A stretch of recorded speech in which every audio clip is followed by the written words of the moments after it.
আজ তুমি আমাকে ঠকিয়েছ, বিশ্বাসকে খেলনা বানিয়ে আমার আবেগ নিয়ে খেলেছ। আমি চুপ করে রয়েছি, কারণ আমার ভালোবাসাটা ছিল সত্যি। কিন্তু তুমি মনে রেখো, প্রতারণা কখনো কারো জীবনে স্থায়ী সুখ আনতে পারে না।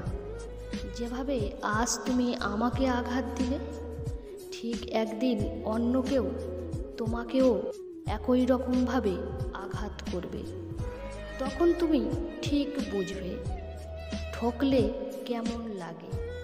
তখন তোমারও বুকটা পড়বে, প্রতিটা রাত হবে দীর্ঘশ্বাসে ভরা। আর তুমি তখন ভাববে, যে কষ্ট তুমি একদিন অন্য কাউকে দিয়েছিলে, আজ সেই কষ্টটাই তোমার কাছে ফিরে এসেছে।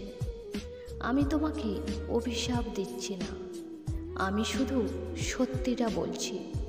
কারণ এই পৃথিবীটা গোল, এখানে বিশ্বাসঘাতকতারও ফিরে আসার রাস্তা আছে।